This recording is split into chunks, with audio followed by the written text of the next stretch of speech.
about this? And joining us now from Los Angeles is Andrew Breitbart of Breitbart.com. And Andrew, first of all, Bill O'Reilly the other night said that the actions of James O'Keefe and his colleagues were totally insane. Were they? Well, they were totally insane as broken on MSNBC, in which you guys slandered him by saying that he was charged with wiretapping, and that's factually incorrect. So I'm waiting for MSNBC to retract that information. You've already been reprimanded today for your tweets in which you convicted James O'Keefe. You never granted, you granted the panty bomber and Major Hassan. Well, Andrew, let's start. Let's wait, let me finish my statement. Andrew, let's deal with this. No, Andrew, because we're going off topic and you're not answering my question. The key issue is fine. I should not have used the word that it was wiretap. I should have used the word that the federal prosecutors used in their criminal complaint for the purpose of willfully and maliciously interfering with the telephone system operated and controlled by the United States of America. Are you going to retract? If James O'Keefe pleads guilty, yes. Are you going to retract it? You retract the wiretap thing. Sure, I retract. I should not have used the word Thank you very much, wiretap because in a tweet. I you retract tainted that. Now, the jury. The bottom line is you James tainted the jury of his peers. Andrew, how much did James O'Keefe make as a salary of yours? And if he is convicted and if he does plead guilty, will he no longer be one of your employees? Will he no longer get money from you? How much money does MSNBC get from Obama's stimulus money? I believe it's in the billions. What does that have to do with the fact that you falsely portrayed James O'Keefe as a felon? You convicted him on Twitter. I'll take that as an answer that you're not going to answer the question about how much you paid Andrew Breitbart, how much you paid James O'Keefe. I've publicly stated that he has a relationship with us, but he's an independent filmmaker. What he does, I have a contract with Hachette, the book publisher, and it is separate from what I do on a day-to-day basis. He's an independent filmmaker, and you're trying to connect me to a crime that you're now retracting that he even did. So I don't even understand why I'm here. No, I'm not retracting that he may have committed a crime. I'm retracting that it was necessarily wiretap. I shouldn't use the words. But look, here's the bottom line. Since are you retracting Watergate? Are you retracting Watergate Jr.? Are you retracting Watergate Jr.? Are you retracting Watergate Jr.? You spent the first 20... I'll make a deal with you.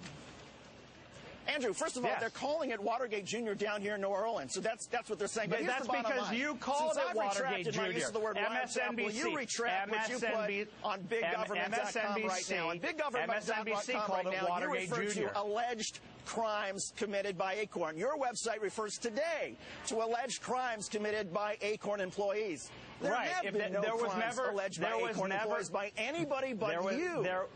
There was never an investigation by Attorney General Holder, even though they helped aid and abet people trying to establish underage brothels at Acorn. You've got to be kidding me. The whole point is that the Obama administration wouldn't investigate them. Because of some wide conspiracy, therefore, you're allowed to say an alleged crime when nobody else will. But that's fine. Let's talk about something else. Let's talk about the videos you put out, because that's your claim to fame. Absolutely. You said in the videos last week related to the Acorn, you said to the videos that Acorn put out that the videos were part of a nationwide Acorn child prostitution investigation. Yes. A nationwide child prostitution investigation. In fact, the videos that you guys put out didn't even support those allegations. And again, nobody was charged with any crime, and the only people even suggested prostitution was you, and the video doesn't show any of that. No child prostitution. So again, here you are suggesting that we're wrong in the facts. Do you want to hear my answer? Do you want to hear my answer? Do you want to hear? Sure, go ahead. Do you want to hear my answer? Okay.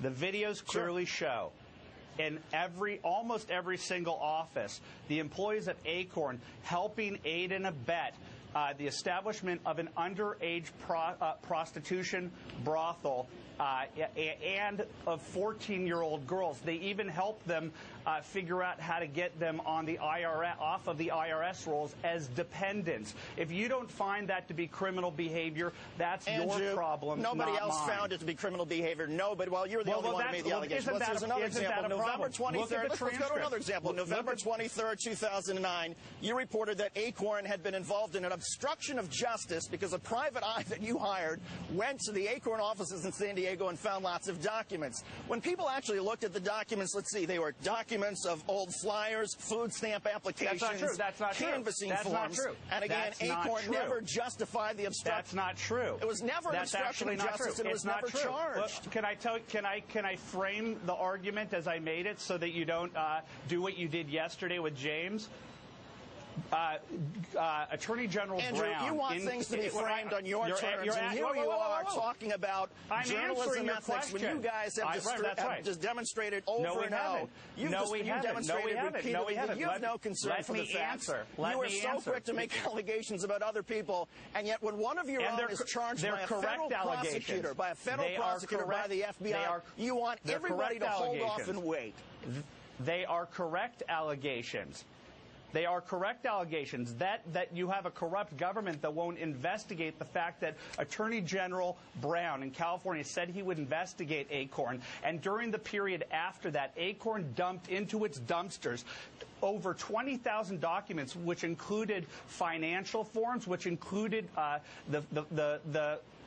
the piece of paper that showed that the guy that was caught at that San Diego office was not fired, but that he was laid off so he could get on unemployment.